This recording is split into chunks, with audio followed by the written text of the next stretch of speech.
Hi, my name is Ryan. This is not my real name, but the name I will use here for obvious reasons. I will not reveal anyone's real name, even if I know their real name or not. I am a 23-year-old guy from the UK, and I used to work on the deep web before you judge.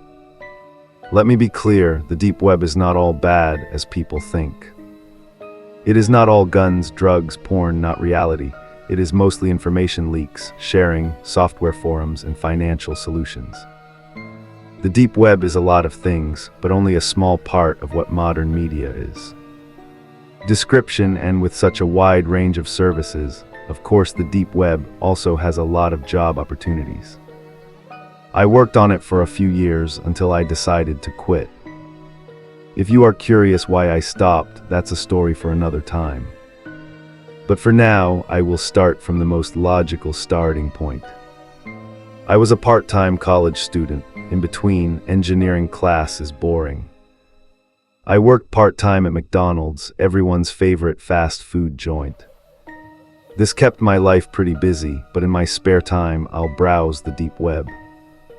There are a few forums that I frequent, all of which revolve around world events that the mainstream media refuses to cover.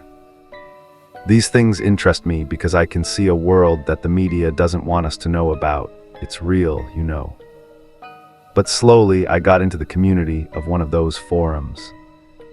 I got to know a few people who were regular posters. Some of them were private investigators, investigative journalists, and some interesting people in their own right. What they all had in common was that they all discovered things they shouldn't have known, and they wanted to share that information. They used this forum to spread taboo findings. Now I'm going to talk about M. I'll call him M. He's the revolutionary type who's always trying to prove conspiracy theories about governments, corporations. You know, the type of person I'm talking about, the slightly crazy ones. Imagine, but what is different about M is that he has evidence for his theories. He has evidence and also sources. And my story today is about how I became one of those sources. It was a Sunday. I don't normally work on Sundays, so this was my day off. I spent some time wandering around both the regular internet and the deep web. When I checked the Dan forum that I mentioned above, I saw a message from M. I trust M. He told me a lot about himself, and it was all trustworthy. So when he asked me anything, I answered honestly. This meant he knew what town I lived in, and it seemed like something was going on where I lived. I lived in a developing town, so there was always quite a bit of activity, but this information was not like the usual news of a developing town. According to M, the local council was blackmailing a landowner to force him to sell his land for a development project. The landowner was a farmer who owned a big piece of land on the edge of the urban area. After reading it, I replied to M with the usual answer, "Nice, thanks for the info." But this time he texted back, but there was something else. I don't know what they used to blackmail, but it must have been something horrible. That farmer made a lot of money from his land. There's no way he would agree to sell at the cheap price they offered. I felt curious, so I asked him if he could find out more. That's when he asked again, "Yes, but are you willing to help me? I've always only read this kind of news, but never actively sought it out." That's why M and I became good friends. But now when he asked, I joined. I was at a crossroads. I closed the deep web browser without replying, which was pretty rude. I know, but I really didn't know how to respond. I tried to focus on a new theory video game, but the thought of MTK's offer kept going through my head. Can I find a mysterious news, some conspiracy? Maybe I reopened the forum Dan, temporarily muted the sound from MTK's monotone voice, and replied, "M, what do you want me to do?" I waited with a feeling of suspense. He replied, "Just talk to him, maybe take a few pictures, nothing too difficult. These people are usually very willing to tell someone about their troubles." I looked at the message and pondered, is there any danger? Do I need to know anything? I asked again, no danger. He does not have a gun license, so don't worry, just talk to him, come here. M gave me the farmer's name and address, but for safety reasons, I won't mention it here. While I was considering whether to accept or not, M sent another message. "I'll pay you via your PayPal." I was stunned. I didn't expect M to pay his source. I slowly entered one of my PayPal emails. When working on the deep web, you need different emails to transfer money. To £250, now £250 after you gave me the details. I almost fainted when I read that message. £500 for driving to a farmer's house and talking to him. That was too much. I replied right away, sure. Then I waited and refreshed the email from that PayPal account. Bam, sent to you, Ryan. I forgot that I hadn't put a fake name for my last name, so I'll skip that part. You just received £250 from this email. I'll hide it. I checked my PayPal account and made sure the £250 was there. Sent, don't run away with my money. I suddenly remembered I was talking to M. No, I'll be there tomorrow night to see him. Do you want me to record it? I was anxiously waiting for his response. No need, I trust you. If anything's suspicious, I'll send another source to verify. He has another source in my town. Why did he choose me? I decided to save that question for another time and be grateful for the opportunity to make money. Very good. I ended the conversation by saying, see M tomorrow, then went to bed, not to sleep for real because I was too stressed with the thoughts swirling in my head. After school the next day, I drove to Trang to pay. On the way, I could see the construction companies getting ready in the fields near the outer area. I turned onto the dirt road leading to the house, clearly feeling every bump because my car was completely unsuitable for this bumpy road. I locked the car and knocked on the front door. No one answered. My heart was pounding in my chest. My mind was in turmoil with excitement. I knocked again, this time with a call, hello, sir. Then I stopped trying, not to mention his last name. Are you here? I came to discuss your land purchase agreement. I heard a slight noise from behind the door, then the sound of the door lock turning slightly. The door was only slightly open. The safety chain was still on, but I could see his face. He had the typical appearance of an old English farmer with a flat cap, and he looked coldly. What do you want to talk about? He asked in a low, melancholy voice. I came to discuss the circumstances of the deal and the disadvantages to my grandfather. Carefully picking each T to let him know that I was on his side, I wanted to know more about the situation. Perhaps I could help him. My confidence wavered slightly. By the end of the sentence, he looked unwell, but his sharp gaze made me uneasy. His gaze softened. He opened the door and motioned for me to come in. I was wondering when some journalist would be interested, but I'll tell you straight, this is over nothing more than the obvious. I sat down in his rustic living room, where I was sure the furniture was older than he was, and that really said a lot. I wasn't a journalist, sir, or at least I didn't think I was in the conventional sense. Despite the tension, I tried to keep my composure. He seemed more interested in my answer. Oh, well, he asked. The sadness on his face seemed to fade a little. Maybe that look was for only the uninvited guests.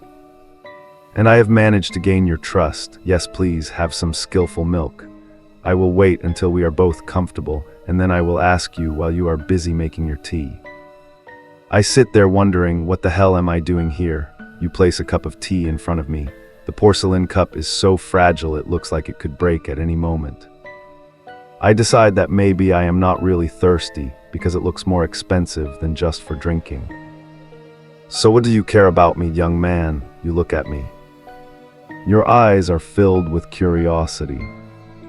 I have heard that your situation is due to some information being used against you. Your face is pale with surprise and fear. Yes, but how would you know that? I am a little. Then you think about how to answer. A friend of mine is concerned about your situation. He wants to know more to see if he can help you. The old farmer looks down at his cup of tea for a moment. If I say anything, don't let the police know. My heart stops for a moment. Old man, what did this do that made you so wary and suspicious that you did not dare let the police know? Maybe my face reflected my thoughts, because after a quick glance at me, he sighed and began to explain. My wife was a very gentle woman, she would never hurt anyone. But a few months ago, a bunch of drunken young men from the city, they broke into the place. We all woke up, startled, and looked at each other. My wife signaled me to be quiet, then she opened the safe under the bed and took out a gun. I interrupted him, but I heard, "You don't have a gun license." His face turned a little red. "No, it was not me, young man, it was my wife. She still does most of the work here."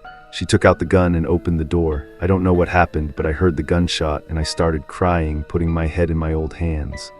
I didn't know what to say at this point. The young men broke in and his wife shot him. "Sir, what happened after that?" He wiped his tears and looked back at me. His voice was a little shaky.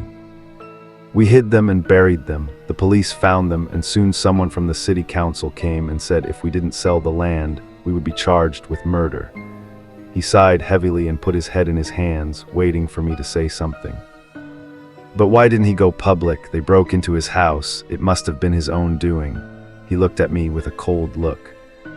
"Those kids were the mayor's sons. If I went public, I would be arrested." My heart almost choked trying to hold back my tears. I stood up, thanking him for taking the time. "I will see him off." He stood up, his face, a sad smile, left me to see him off. As I walked out the door, I saw his wife standing at the door, a gun in her hand. She wasn't as old as him, but she was not young either. She stepped aside and glared at me coldly. As soon as the door opened, I almost ran to the car, fumbling for the key in the lock, and drove home. I sat in front of the computer, still shaking from the last meeting, typing the news. My heart was still pounding. Thud, felt like if I said one wrong thing, I would have died in that house. M replied quickly, quite surprised at the length of the message. "Good story, Ryan. People will like it. I will see what can be done for the poor couple, and you too consider the dangers. I have sent the rest of the money, plus a little tip. Sorry, I didn't know his wife had a gun. I checked PayPal, then £600 had been transferred into my account." Unbelievable, is this a joke? But the deal was only £250, I typed in haste. It turns out the story is more interesting than I thought. I will contact Ran. I let the conversation end there for the day. I just made £850 just talking to an old man about a murder. What's going on? Yeah, that was the first job I ever had on the deep web, and that's what started this whole mess. I would like to explain more, but it's late and I need a break.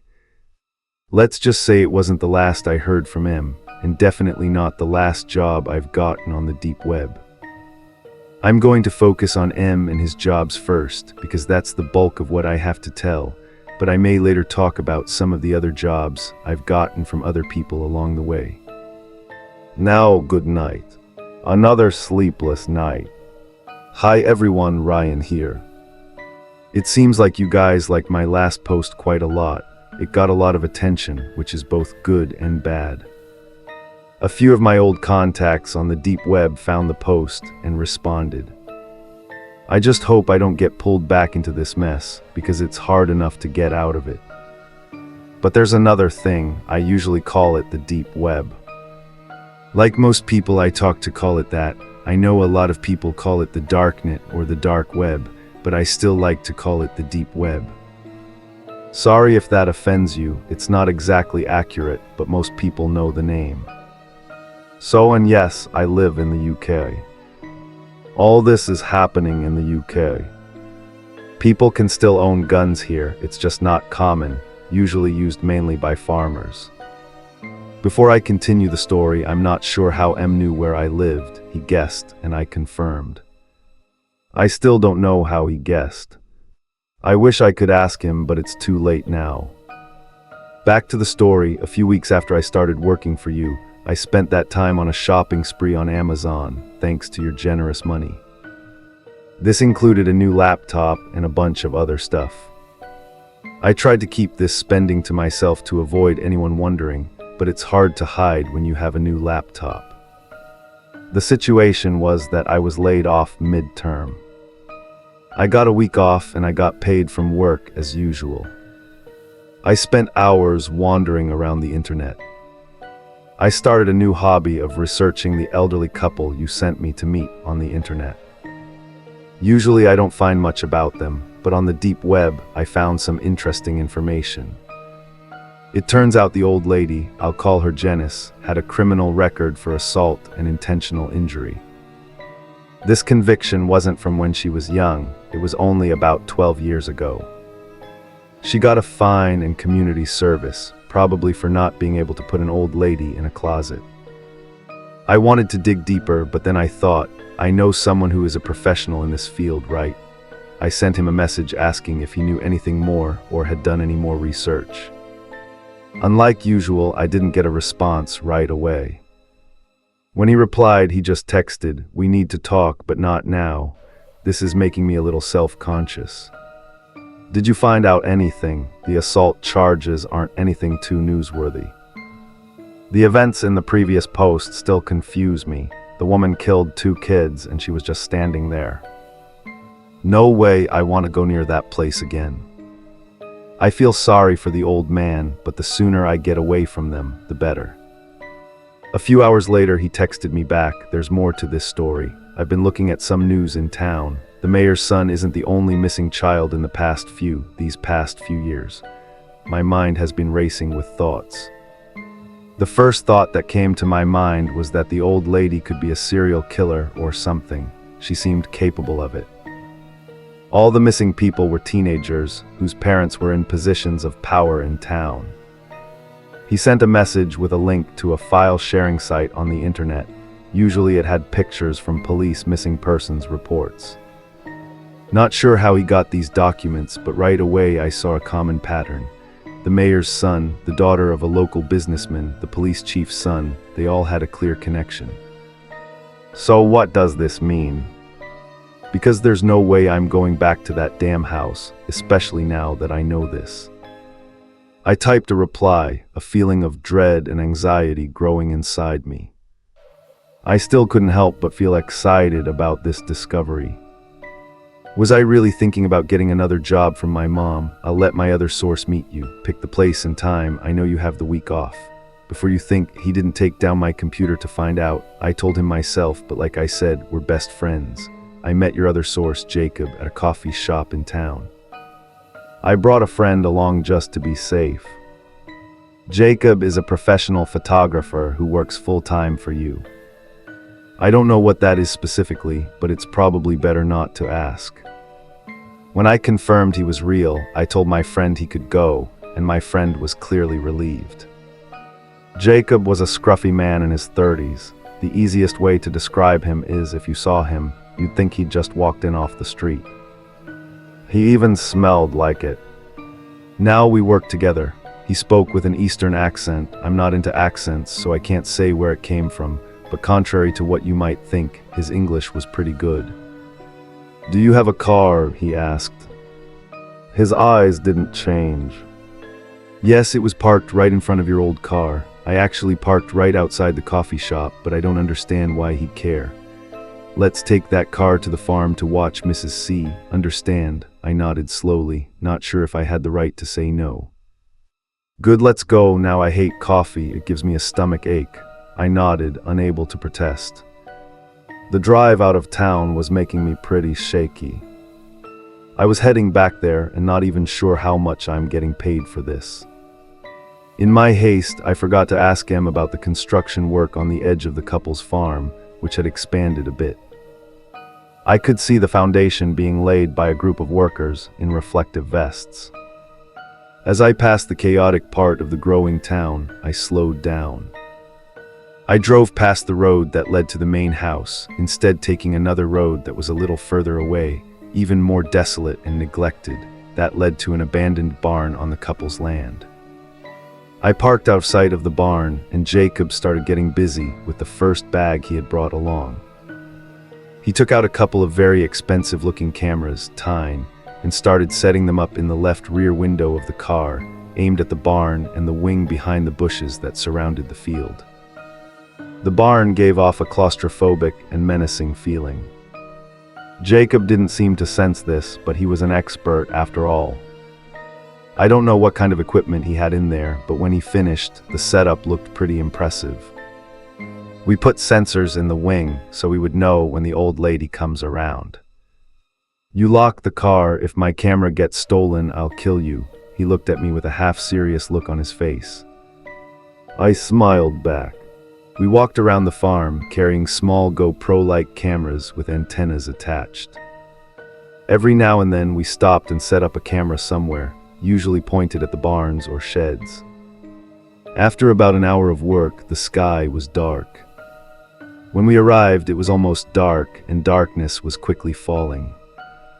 I could see the lights from the main house in the distance. We need to put the sensors there. You're younger than you look. Go put it, Jacob said. I looked at him with a look of horror on my face, but his expression made it clear it wasn't an offer. I took one of the sensors from Jacob and crawled towards the bushes that surrounded the house. My heart was pounding in my chest as I crouched down in the mud, staring intently at the main house. I placed one of the sensors in a bush, pointing towards the front door. The house wasn't very big, so I skipped behind it pretty quickly. I saw a figure appear in the ground floor window and stopped. Damn, I almost peed my pants right then. No need for coffee, like Jacob. I just needed a crazy old lady with a gun. The back door of the house had a bamboo roof. The sensor could pick up movement from the bushes, but there was no guarantee. I had to get closer. I slowly and painfully dragged myself through the bushes that surrounded the house, breaking the neck of my new jeans in the process. I sneaked around the back of the house, finding a small garage with a half-open roll-up door. I got closer with the caution of a soldier in enemy territory. That comparison was not too far from reality. The garage was filled with years of clutter. I set the sensor inside, facing the back door of the main house. I was about to head back when I heard the back door open. My heart dropped out of my chest in panic. I climbed onto a fallen dresser and hid behind it, hoping not to be seen. The garage smelled of trash, but that was no longer my concern. The old lady walked out into the backyard carrying a bag of trash. I breathed a sigh of relief when she threw the bag into a large trash can, then turned around and went back into the house. Even though I knew she had left, I waited quite a while before leaving the garage and going back to the bushes. Again, I climbed over and came back to Jacob. What took you so long? It was just a sensor. It's not rocket science, Jacob said, giving me a mocking smile. I was sure he was joking, but my nerves weren't calm enough to joke around. We walked back to the car in silence. When we got there, Jacob got a laptop out and started working on it. Every now and then I heard a beep from the computer speakers, startling me out of my sleep. All the sensors are working fine now. Let's go. You go to sleep first. I'll wake you up if need be, Jacob said. Breaking the silence, I responded with a hum. I was half awake and didn't wait for his permission to fall back into a full sleep. I don't know how long I slept until I was woken up. Hey, old lady is moving. Get up, you idiot. His deep voice pulled me out of my sleep without any courtesy. I asked my mind, still not fully clear, as he kicked the chair from the back seat. She's coming this way. This made me much more awake. I turned to look at Jacob's laptop screen, which illuminated his face. Where was she? He closed the computer and pointed out the left window. She had just passed the trees and was heading towards the abandoned warehouse. I leaned over the chair, praying she wouldn't see the car. I wish I had bought a less flashy car, because red doesn't blend in with the bushes as well. She disappeared into the barn. Jacob looked at me. This time he seemed just as nervous as I did. He whispered and leaned down. I went ahead, leaving the keys in the car. If she saw us running and all, I could only agree to one thing. We ran. It sounded so exciting at that moment. We both opened the car doors carefully so as not to make a sound. Jacob took the lead, sneaking around like a ninja, sticking to the shadows. It was clear this wasn't the first time he'd done this. As we got to the wall of the barn, he walked up to a low window, pointed the camera inside, then lowered it and looked at the screen. Clearly, let's go in, he whispered. His voice was barely audible in the silence of the night. I followed Jacob through an empty doorway where there had clearly been no doors for a long time. The barn was actually empty, but from a far corner there was a light shining up, seemingly from the 9 floorboards. As we got closer, I saw a trapdoor in the floor that was open, with steps leading down. Jacob motioned for me to hide behind the reset tractor nearby. Then he picked up a pebble from the floor and threw it towards the far wall, making a loud squelch. I stared into his eyes. Panic was evident on his face, but Jacob just looked at me calmly, his finger to his lips signaling silence. Immediately the lights went out and I heard the fake lady walking up the stairs. From the corner of my eye, I saw her look around the warehouse before turning back to the trapdoor, and I heard the trapdoor slam shut, followed by a metallic sound and her hurried footsteps leaving the warehouse. Jacob and I sat in silence for another half hour before daring to move from our hiding spot. Jacob took out his phone and looked at an app he had installed with sensors. "She's gone," he said, then recognized it, making us both sigh in relief. I felt ready to collapse on the spot or run to the car and drive as far away from here as possible. We both stood up and approached the trapdoor, walking cautiously through the dilapidated wooden warehouse. There was a shiny new lock on the trapdoor that stood out against the dull, dead wood of the floor. Holding it, Jacob muttered and handed me his camera. He was busy with the lock for a few minutes. I couldn't see what he was doing, but heard a metallic click. Then he slowly opened the trapdoor. Jacob took out his flashlight and turned it on, shining the light into the darkness below. At that moment, I felt a visceral fear, like when you're staring at a pack of hungry wolves. I really didn't want to go down there, and I was sure whatever was down there was evil. Jacob seemed unfazed. He started walking down immediately. He looked back at me. I must have looked pretty pathetic, standing there just going, "Trust me, trust a man I just met," when he led me into a spooky hole in a murderous old lady's abandoned warehouse. What a great idea. His eyes were still on me. "Do you want to get paid?" he said, growling. So now Jacob is the one paying me. Okay, tell me if it's death, at least for money. I walked down the threatening darkness following Jacob. We reached the bottom of the stairs and entered a small room with a desk, a pinboard full of papers, and a door in the corner. The stench hit my nose before I could see anything clearly. The smell was like death. If death had a real smell, then it was definitely it. Jacob started taking pictures of almost everything, then handed me a flashlight and said, "Here, look at that board. See if there is anything worth taking a picture of." I went to the pinboard and started going through the pins. There were news reports about missing children, some pictures of them, and reports about the town expanding into the surrounding farmland. Among them were handwritten notes in ornate handwriting saying things like "met at X" or "lived at Y location." The writing sent a chill down my spine to the point where I couldn't describe it. This old woman had been watching those kids, picking the right moment to strike. "Oh, Jacob," I said as he put a hand on my shoulder. I jerked back to look at him as he backed away with a smile on his face. "I was just kidding, I'm done, let's go." I wasn't going to argue with that. We got back to the car and Jacob reviewed the footage on his laptop. "What was behind that door?" I asked with a hint of nosiness. It's best if you don't know. You did well. Now, let's go. Listen, I'll come back tomorrow to get the sensors again." Another good idea. Seems like less is more in this case. I started driving back to town, passing that damn house on the way. I dropped Jacob off in some suburb and continued driving back to my apartment.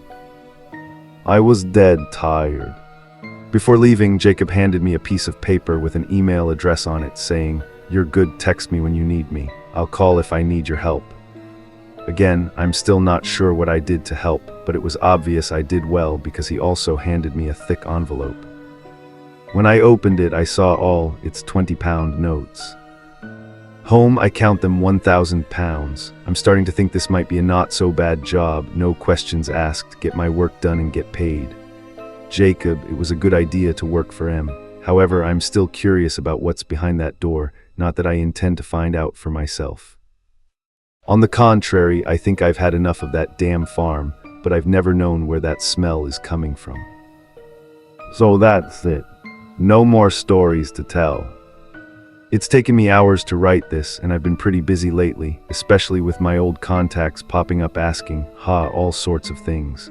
Maybe it's not a good idea to go public with all this, at least about my work with M. Let's see if that's it. I'll write part 3, maybe not. Anyway, I'm going to be pretty busy for the next few days, so don't expect anything big. Now I'm going to go to bed and try to forget the past, although I doubt it will work. I'm about to go through another no more sleep night. Hello everyone, it's Ryan again. In my last post, I said things were getting tense, and I'm out of town right now to take care of some stuff. I've been getting a lot of threats for talking about these things, but I think I've covered my tracks well enough that I'm safe, though I can't help feeling like someone is following me. Maybe it's just paranoia, but let's get over it. I'll be fine. It's time for me to continue my story. After the second time I went back to the pay page, I decided I would never go there again, no matter how much I paid. Yes, I like the £1,000 I got. Yes, I'm curious, but I want to live, and going back there would take decades off my life. If the old lady hadn't shot me, I would have died of heart failure. M has been busy investigating this. I've texted him a few times, but only received short replies. I can't stop worrying about him. This is something wrong, not just because of the murderous old lady. I decided to find out for myself. Can I help him? Really?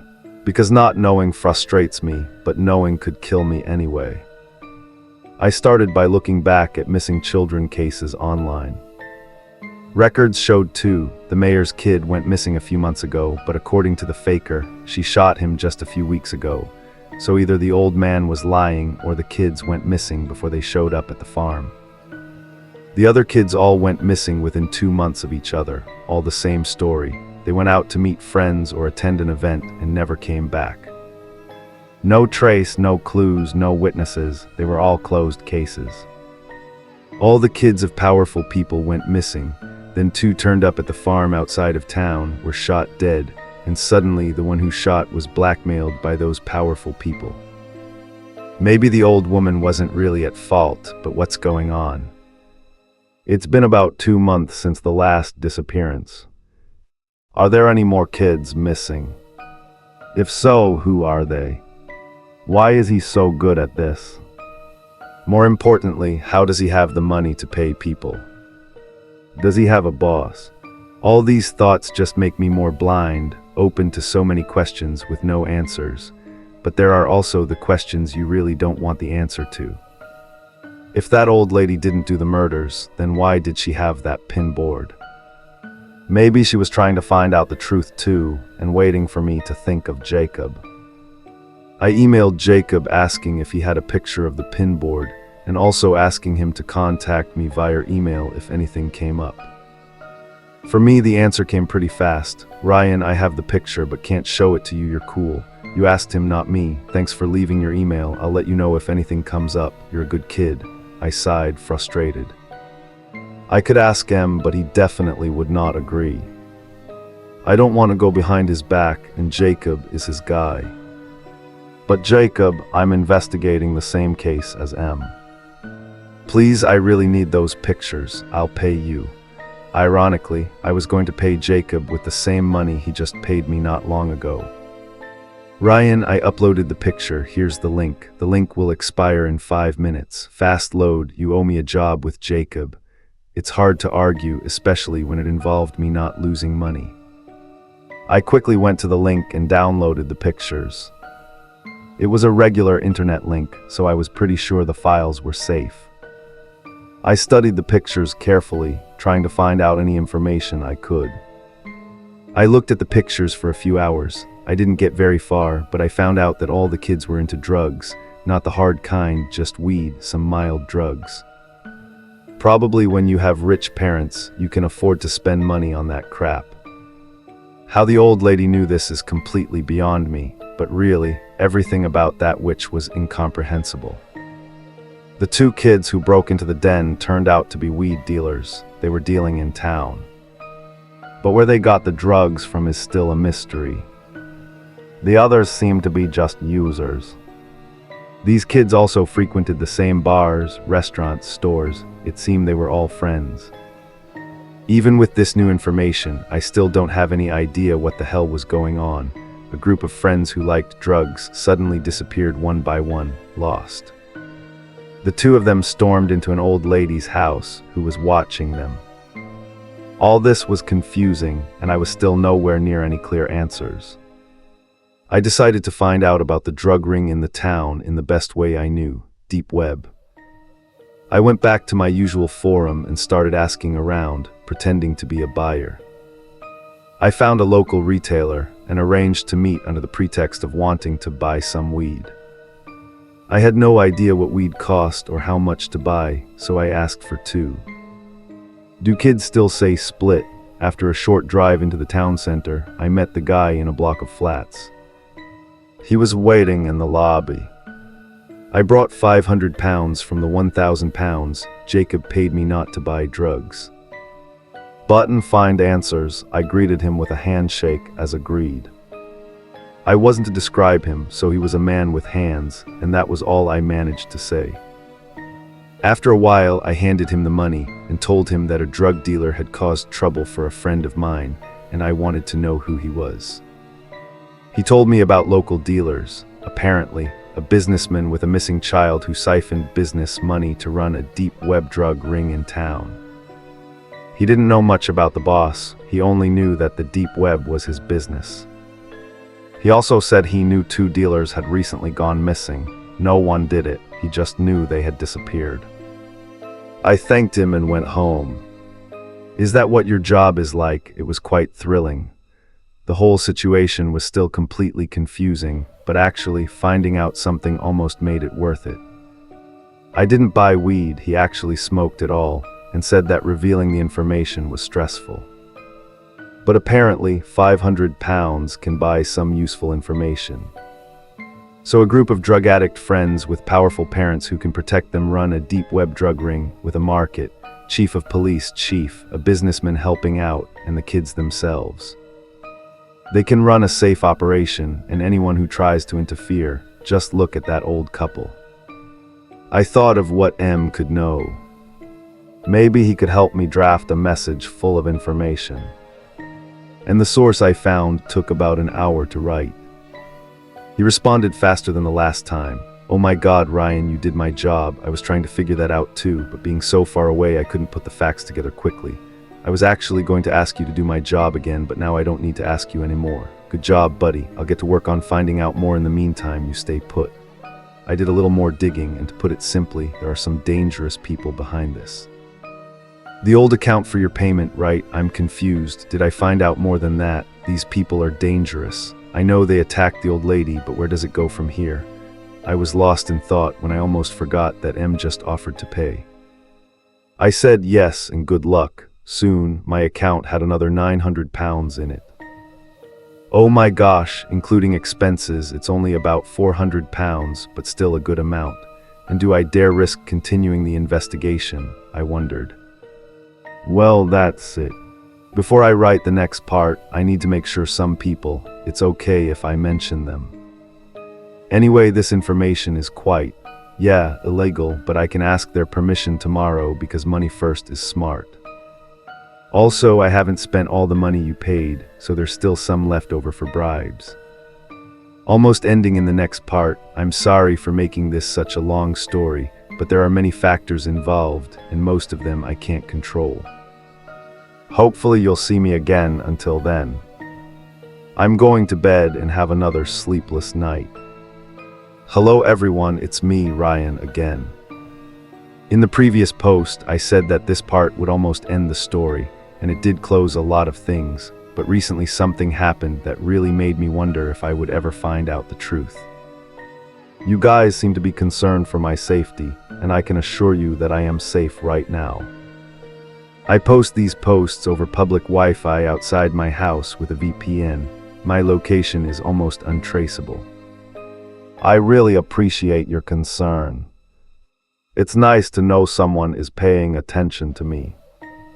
It's time to continue the story. I'm in a bind. This situation just keeps getting to me. Despite the underlying horror, I still want to know more about the story that's slowly unfolding. I told myself to stay put. I guess that also means staying away from the deep web. I stayed off the internet for a while, trying to get back to normal. I tried to focus on my wife at school and my part-time job, as if nothing was wrong. But actually, something was very wrong. My feeling of insecurity has been increasing ever since I met the drug dealer. Not only did I pay for the information, I paid for him to keep quiet. The old lady was obviously attacked. I didn't want to risk that. I thought it was time I took a break, got out of town for a while. I contacted some relatives and offered to take my grandmother to visit them for a week. My family rarely gets together, and there aren't many opportunities for everyone to be together anymore. I drove to the nursing home on the edge of town to pick her up. Her familiar perfume still wafted. Seeing her again made me almost forget my situation. As I drove out of town, I passed the construction site. You could see the frame and roof of the future residential area, and as I drove further, I passed that damned site. Leaving town was a relief for obvious reasons. I couldn't say much about the trip. The last thing I needed was for my family to be dragged into this. My grandmother stayed with my relatives, and I started driving home at night to avoid traffic. I took days off from school and work, citing a family emergency, but as it got closer to town, I saw another kind of emergency. The road near the farm was blocked, blue lights flashing everywhere. I stopped and a policeman came. "This road is blocked. I want to go into town, turn around and take the next 2 turns," he said. I looked at him with a surprised look. "What's the matter, sir?" I asked in a confused tone. "Nothing, my son, just I used to visit the man who lived here. I don't know what happened to him." Then the policeman's expression seemed to change to sympathy. I sat in the local police station. I'll call the policeman who was talking to me, Sergeant Church. He asked me if I knew anything about the couple. "Did you know anything about what might have happened?" The fact was, they were killed. It was said to be a gas explosion, but I didn't believe it. And from the tone of his voice, Church did not believe it either. For obvious reasons, I couldn't say much. I made up a story that my grandmother knew the old man, and I visited him sometimes on her behalf. He believed it was just a nice kid visiting a couple. He was old. He started talking about the explosion, asking me if I had ever smelled anything strange in the house, if I had any suspicions about the cause. I said they were careful people, and the old man was a good repairman who could maintain most things in the house himself. Of course, that was a lie. But the real lie was that their deaths were an accident. This one as if the whole thing was completely unclear. "Thanks for your help, son. I know this must be hard for you." He wrote his phone number in a notebook, tore the paper off, and gave it to me. "If you need help or remember anything, call me." I thanked him and left. Sitting in front of my laptop, I decided to check on him. But he had contacted me before. I had almost 20 emails from him. He knew it all clearly. Jacob had been guarding the places again when it all happened. M thought they would come after me or Jacob next, but Jacob was a professional, and I was out of town. We were both relatively safe for now.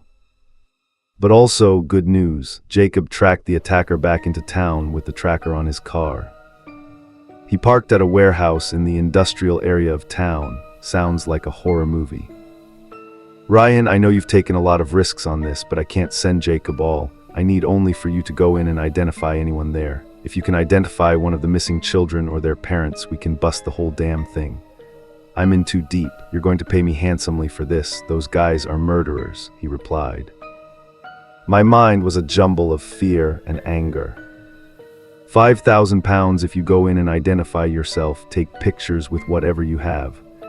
I sat there staring at the screen, thinking about the drive to the warehouse, full of suspense and potential danger. I hated this, hated what I had to do, and hated that something inside me was so turned on. I parked the car a few blocks from the warehouse and started walking in the shadows under the moonlight. If I got caught, I don't want to think about it. I'm standing in front of the warehouse. This is where all the information leads to. Why can't I just walk in? I walked around behind some containers lined up next to the ladder that runs along the building. I tested the ladder. The last thing I want is to make a bunch of noise with the rickety ladder. Making sure it doesn't make any noise, I start climbing. My heart is pounding in my chest, almost bursting. I reach the roof, lying face down, slowly moving towards a window. The sky, it's covered by some kind of foil. Damn it, I see the roof entrance on the opposite corner. I crawl through carefully, making sure not to make any noise. I hear footsteps and voices outside the warehouse, right below. I glance over the edge of the roof and see two guys in black talking. I'm sure one of them has a gun. This is crazy. I pull out my phone, making sure the flash is off, and take a picture in the low light, just a faint silhouette of a person. The gun looks like a shadow. Really F***K. I crouch in front of the door that will lead me into the warehouse. It was a fire escape. I saw the alarm mechanism installed in the corner of the door. Luckily, being an electrical engineering student, I knew how to disable it. I carefully unplugged the power and opened the door. The door opened slowly and silently. I stood at the top of the stairs. A feeling of panic began to rise. I crouched low and looked down the stairs into the warehouse. I saw bright lights and the same foil on the windows. Heaven, I followed the stairs, keeping myself pressed against the wall. I saw the biggest marijuana farm I had ever seen. Plants covered the floor of the warehouse. The light was bright and heated, even with the cold wind blowing in from the fire escape.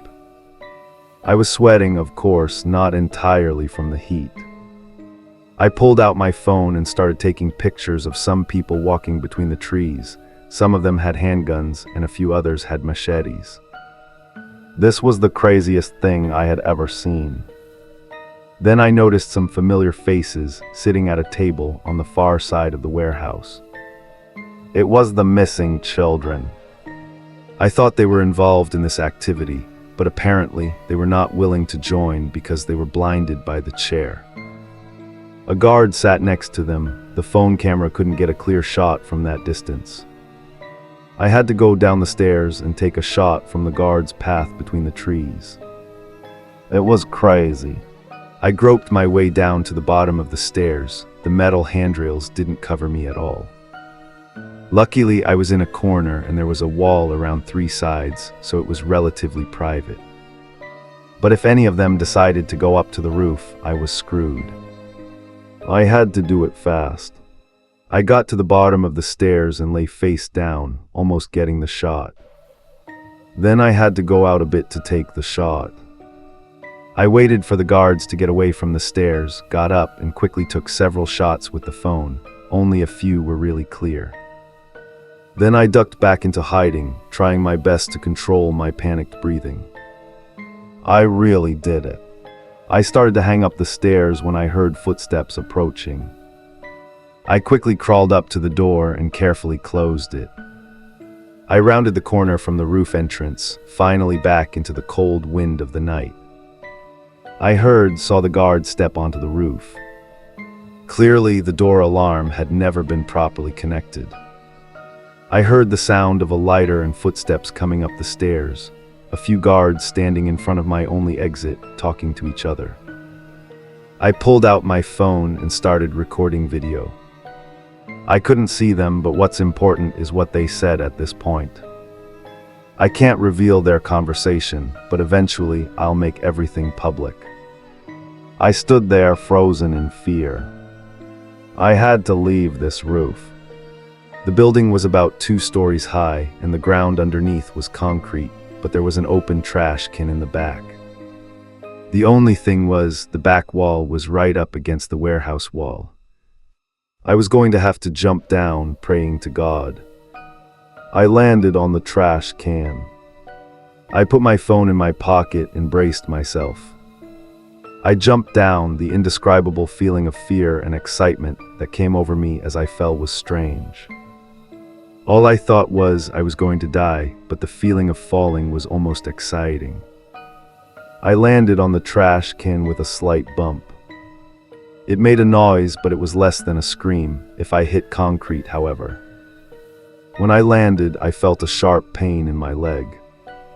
Tears welled up. I bit my hand to keep from screaming in pain. I must have sprained my leg. I crawled out of the dumpster, smelling like Jacob.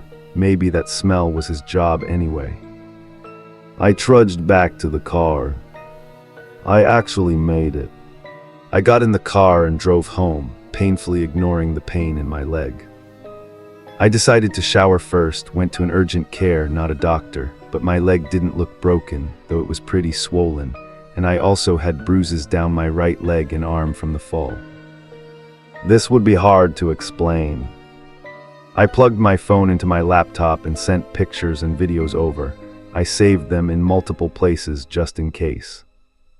I put my phone back in my pocket and drove to an emergency room. It took about 2 hours to get a doctor to see me. I sat there nervous as hell for a bunch of reasons. The doctor finally bandaged my leg and prescribed me medication. It turned out my leg was pretty badly sprained, and I had to walk very gently to avoid further damage. Considering the fall, I could have been much worse. I went home, sent everything cool. I waited for his response with bated breath. "You really did a great job. I didn't think the kids would be found, let alone a farm. Well done, Ryan. I will transfer the money to a few accounts to avoid suspicion. Message me the details when you can." And I did. Yes, the last installment was £5,000. This is crazy. If this information is worth that much, then what the hell am I getting myself into? I decided to try and get some rest. I had done my part and got paid. I had to rest my feet, and lying still was the best decision. But in my head, I kept thinking that night I had another long, sleepless night. Here is the break. As you can guess, the people I need to ask permission from are my family, although I think I can skip that part. But I need to describe everything that happened so I don't get suspected of being somewhere I wasn't actually there. I will prepare the next part carefully so I don't piss off unrelated people because of the posts. This post has attracted the attention of the authorities, believe it or not, and with the information I released today, don't be surprised if I don't post anymore. As you guys said, I'm either crazy or extremely brave, and courage is not my strong point. If there is a next time, tonight could be my last sleepless night. Update: it's weird that when I posted this, the Reddit server went down. I was alone in my apartment for days, not going to school or work. I got caught up in finding out what was going on with that warehouse. Both Em and I investigated and found out that the warehouse was owned by a businessman whose son had also gone missing, and my was instead being held in that very warehouse. We guessed he was being held for blackmail. M just finished his final report to post on the forum, but strangely, he insisted that the police not know and everyone had to remain anonymous, which is very rare for him. When I asked why, he just said, "Because this is not, must be a case. Normally, I worry about him. I also feel like I'm being watched constantly. I saw strangers on the street, and they quickly left when I noticed them." M sent me the final draft of the report, still with everyone's names intact, just in case. Worst case, I'm really starting to get worried. Jacob also contacted me about an upcoming job. I'll have to answer to him, because I owe him one. What Em and I found out is that someone is blackmailing the sheriff, the mayor, and a local businessman, the people who own the warehouse where the kids are being held. The mayor's kids were killed when they broke into the old couple's house, and the couple were also killed by someone else, probably because they knew too much. The warehouse was being used as a drug farm, with drugs being sold on the deep web and shipped by deep web couriers. This is most of what we could find out based on Lara's testimony. It seems like the two kids that the old lady shot were previously running the business, but after they died, I don't know who was the ringleader. And now that the old lady was dead, I couldn't ask her what she knew, but there might be something in the basement that would help me. I really didn't want to go back to that damn farm, but my options were getting slimmer, and this seemed like the only way to find any useful information. I got in my car and drove down the familiar road to the farm. As I left the suburbs, I could see the construction encroaching on the old couple's land at a faster pace than the first few houses that seemed to be finished. The light from the windows illuminated the night sky. I felt sorry for them, even though I had thought the old lady was guilty. It turns out she was just a victim all this time. I still didn't understand her motives. I drove up to the barn and up the old dirt road. As always, I turned off the engine and walked out. Something was wrong. The barn looked like it had been broken into. The doors that were still on their hinges were wide open, and stuff was strewn everywhere. I didn't like this at all. I moved on cautiously, entered looking through an open door on the side of the warehouse towards the cellar in the corner of the warehouse. I heard voices in the distance. I slowly went in, hiding behind a tractor. Whatever lightning seemed to have been turned upside down. Looking for something, the light was coming from the cellar. The voices got louder as I got closer. I crawled close to the ground, inching towards the top of the cellar, trying not to make any noise. Looking down the stairs, I saw shadows moving. I had to find a way to get them out. There was probably some kind of circuit breaker in the house I could turn off the power with. Reluctantly, I slowly left my position and began the weary journey to the house. Trang returned, following the path Jacob and I had taken when we set up those cameras. A shiver ran down my spine as I realized the old lady was dead, so was her husband. What a shame, he seemed like a pretty decent guy. Only a real gentleman would bring his best tea, set out to visit. I went to the bushes and jumped over it. The farm was in bad shape. The fire was believed to have been caused by a gas explosion. The station had destroyed half the second floor and left black burn marks everywhere. I approached the back door. It was blown off by the police who were crouching underneath it. I walked into the kitchen. I was standing at the scene of the crime and also the place I was most terrified of. It was creepy. The ceiling in the living room on the other side had collapsed. There was no way I was getting in there. The gun safe was in the living room, halfway down to the floor.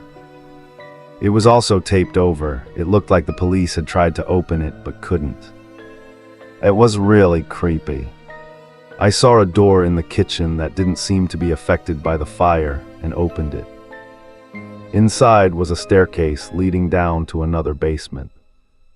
Do these people seem to like to keep everything underground, including the bodies of their intruders? I slowly walked down, turned on the switch to light up the dim room below. On the shelves were dry foods, laundry detergent, cleaning supplies, even a wine rack. M said it best when he said this couple made a lot of money from their land. This place was so well stocked. I saw the circuit breaker box next to the stairs and another box right next to it, both mounted on the wall. I opened the circuit breaker box and looked through the homemade labels that listed the different rooms in the house, including the basement and the shed. I had it great. The other box made me curious. It had a lock. I looked around the basement for the key. The shelves were a bit dusty and nothing special, except for the boxes of dry cereal and canned goods. After a few minutes of searching, I found that the wall near the stairs had boards that looked a bit loose. I tried a few and found the third one from the left pulled off easily. There was indeed a small passage underneath. Removing a few more boards, I found a tunnel under the stairs along with a shelf with a key and a small safe on it. This pair definitely had a lot to keep safe. I took the key and tried the box mounted on the wall. It fit. Inside, it looked like there was a spare key for all the locked doors in the house, including the vault door in the shed. There was also a piece of paper with the code for the safe. Gun safe 553-0117-19911, ammo safe 553-01191711 safe, Dad's birthday and our 50th anniversary. The last line warms my heart and makes me sad. They have been together for 50 years. It is sad that they got caught up in this. I got the spare key to the vault door and the list of safe codes. I walked back up the stairs. What I am about to do is extremely illegal, and I am panicking. The others may have weapons, and I don't want to take any chances without a gun at the scene. The old lady can't be charged with murder. It's a good thing I was wearing wool gloves that day to keep out the cold, otherwise my hands would be everywhere. I opened the safe and saw the shotgun lying there. Am I really going to do this? It is a double-barreled shotgun with a long barrel and looks quite heavy. After lifting it, I realize it is heavier than it looks. I am surprised the old lady can carry it. I pull a latch on the side and the barrels swing down, revealing the ammo compartment. There is a safety latch next to this latch. I leave it in the safe position. I open the chamber and take out the only box of ammo. There were 12 bullets in it. I put the box in my backpack, took 2 out and loaded them into the gun, then closed the barrel. I pulled the hammer, still holding the safety. I locked the safe and put the code back in the box, mounted on the wall in the basement, closed it and locked it. I remembered the tunnel in the empty compartment. I went back to the empty compartment and looked into the tunnel. It was high enough for a person to walk through without bending. Did this old couple dig the tunnel themselves? I saw a rough sign on the wall that said warehouse. I hesitated. I took out the flashlight, put the gun down so I could use both hands. There was no way I could shoot with the flashlight, and also couldn't go down the tunnel without a light. Then I suddenly remembered the warehouse. Surely there must be something useful in there. Right, there was a zip tie. Reluctantly, I left the gun in the open space and went up the stairs, leaving the house and heading towards the warehouse, remembering when I used to hide there a long time ago. At that moment, I realized the sensor I had put there was still. Whether the device is recording, I hope so, but it looks like the battery is dead. I put it in my pocket, hoping to get the data when I get home. I rummaged through the storage shed, full of clutter, and found some loose zip ties. I went back into the basement and secured the flashlight to the barrel of the gun with the zip ties. Then I quickly ran to the circuit breaker panel and turned off the switch that said warehouse basement, then started down the tunnel. I am sure the others haven't discovered this tunnel, otherwise they would not have come in through the locked hatch. I held the gun in front of me, unlocked the safety, shivering a little in the cold. I finally saw a door. The familiar stench made me nauseous again. I opened the door and saw, oh God, just remembering it makes me want to throw up, the 2 decomposing corpses of the attackers lying in a bathtub in the room. This is the most horrible thing I have ever seen in my life. I fought back the nausea as I unlocked the other door in the small room. I opened the door and saw the room that Jacob and I were in last time. I raised the gun back. The desk felt uncomfortable as the flashlight shone awkwardly due to the gun barrel. I pulled out the drawer and found it full of files, each with a name on it. There was a file for each influential person and their children. I gathered them all up and put them in my pocket. I had a picture of the note at home. At that moment, the lights suddenly turned on. The guys had found the circuit breaker panel and turned the power back on. I looked around and saw several cans of gasoline in some corners of the room. The smell of the dead corpses was completely overwhelming, the smell of gasoline at that moment. I heard screaming from the tunnel. I couldn't let them get this information. I climbed the stairs and aimed the gun towards the stairs. I pulled the trigger, there was a loud bang. The shotgun shells hit the basement and ignited the gasoline. The jolt knocked me to the ground, painfully and confused. I scrambled to my feet and ran to the car, throwing the gun into the footwell of the back seat. I started the car and drove straight out of there. As I left, I could see the flames spreading to the rest of the warehouse, almost as if by accident. Finishing, I saw the place sinking in force. I got home, started checking the sensor. I found an SD card inside and plugged it into my laptop. Inside, it was full of video files, time-stamped. I searched for the most recent ones, hoping to find who killed the old couple, and sure enough, there was a video of a hooded guy pulling a coil out of the back door of the house. He was in the frame, pressing a button on the coil, and the second floor exploded. Then he pressed another button. The coil automatically retracted before he ran out of the camera's view, leaving the scene. I had proof that the old couple were murdered. No wall, I needed only to find who was behind it all. I searched through the fake lady's files. They were all very detailed, documenting the lives of these people up until the day her house was broken into. I will not go into details, but from reading, we found out that the businessman had been doing business with the two kids before they broke into her house and were shot. I had everything I needed. I used a scan app on my phone to take a detailed picture of each page of the document, then compressed it all into one file, set a password, and sent both the file and the password to M. No response. I waited a week, still nothing. I texted him multiple times, asking how Jacob was, also emailing to see if I had heard from him, but no response. After 2 weeks, I received a message that read, "Ryan, if you are reading this, that means I can't post new posts and I can't reply because I am no longer able to do so. This message is set to be sent if I don't log into my computer for 2 weeks. That means I could have been kidnapped, injured, or dead. That was the risk I took when I started this job, and I soon realized how dangerous it was. I believe you understand that. This message contains all the information I have collected on unopened cases, including the one you helped me with. Also, the email and password to a PayPal account with a decent amount of money. Big, consider it a payment or severance pay. I also attached a post that I want you to make public to announce my disappearance. It's part of my work history that I was going to post when I retired, but it looks like I'm going to have to retire early, then make this case public as well as any others that I haven't made public. Send copies of these cases to the proper authorities. You're a good guy. If you're smart, you'll never work on this dark web again. This place is cursed. Good luck, M." I sat there in shock. I really didn't know what to do next.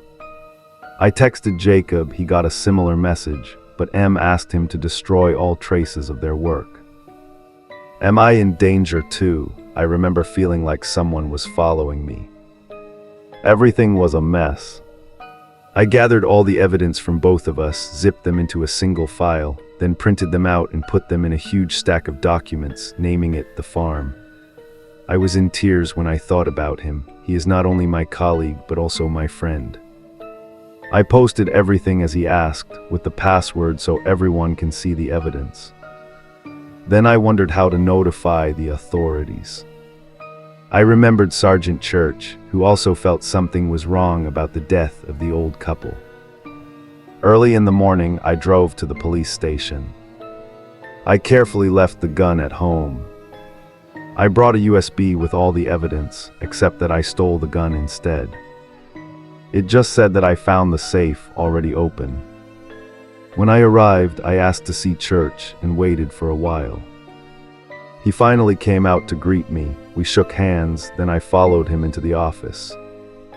I gave him the USB. "What is this?" he asked with a slightly worried voice. It is all I have about the old couple from the house that burned. There is more behind their death. Please read it carefully and you will understand. You must understand that what I am handing over to you will expose many crimes. You will most likely be honored for this information, but I only hand it over on the condition that you are protected as a witness. You almost died many times to get these things to me, he said, staring at me with confusion and fear. He plugged the USB into the computer and started going through the files. Oh my God, we need to ask a few more questions. We will use your statement, but will never give you up as a witness, understand? I nodded. He pressed the record button and started asking a few more details as he went through the documents. The meeting ended with a short interview. He said he would send an officer to escort me home if I felt unsafe. I said I would be fine and asked more about the next steps. He said an investigation team would have to verify everything and make it clear that I was not involved in the case as an accomplice. I nodded and left after a final handshake. I drove home, hid the gun and the cartridges in a trash bag, brought it up to the roof, and hid it in a broken air conditioning unit that was as old as the house that burned down. For the next year, the police contacted me to strengthen the case. They had raided the drug farm and rescued the kids who were held captive. Their parents all admitted to blackmailing the businessman behind it all. He was arrested for so many crimes that I need a new post to list them all, and now his case is being reviewed and some evidence mysteriously disappeared. This guy might be set free, and that's why I'm posting it all on Reddit. People need to know the truth about what happened. I'm putting it all out there so that my death won't be in vain, even if it puts me in danger. I don't mind, this needs to be exposed. By the way, I was in the witness protection program and had to escape from there to be able to post these last few posts. That's why I said I was out with some friends, even though my life was in danger. I hope that going public will stop the people who are chasing me. Because killing me now has no meaning if I don't post anything else. Rest assured, I did what I had to do. Love. Now that everything is done, and with that last bit of peace, I'll probably get some sleep. Hey guys, I think I need to explain a little. I escaped from witness protection a week ago, so I could continue posting to bring the truth to light. The truth was revealed in my last post. Over the years, I've been preparing everything to get out of this situation. This means both the police and the people who are angry because I posted everything are looking for me. Luckily, I know what I'm doing. After finishing my job with M, I've done some other things on the deep web. Some of them are pretty nasty, and through that, I've built up a special skill set combined with the money I make. I'll be fine, trust me, I know. Last time I said that was the end, but there's still more I need to tell. However, before I can say more, I want to share with you all my last will. Will, dear anyone who is interested, you can find me under many different names. I am an investigative journalist working for an organization on the deep web. My job is to find news that the mainstream media will never report and to conduct investigations that the government and authorities cannot or do not want to do. This job is inherently dangerous, so my death is not unexpected. I came to this job after graduating with a degree in international. That's it, everyone. I am now a fugitive and M is gone, but this is not the end. I will continue his legacy as promised. Hopefully, going public will put the people behind the drug dealing and murders in my town in jail. But that was just one case. I promised to post all of the unfinished cases of M, and I will do so. I will also try to find the person who killed M. I will take everyone along on this journey, and for those wondering, my work on the deep web did not stop after M passed away. I owed Jacob a job, and then I worked for many others over the next few years, completing countless missions. If you guys want to hear about a specific job, ask in the comments. I have done almost everything except the really extreme. I am not a murderer. With me being hunted both by the police and those exposed by my work in M, I will keep you guys updated. I plan on flying overseas to escape the pursuits. Until this is posted, I have arrived. I have safe houses in my destination, and there is a lot of work to be done there. I thought I could leave the deep web forever, but it turns out I can't. I know I got a final payment from M, but I can't share the details because the amount is easily traceable, since it is 6 figures in British pounds. Just hope I don't suffer the same fate as M, but I have made enemies with many people on the deep web, and even more by posting my work publicly. It is risky, and I hope you understand that. In the next few days, I will start posting case files and investigation notes publicly. I will see you guys later. Last time I said I could finally take a break, but I am dipping my toes into the deep web again, and I might get dragged deeper. See you guys soon. I have to repost because the previous post was deleted by Suit, so sorry if you clicked on the deleted version. Until I post next time, it will be long nights without sleep.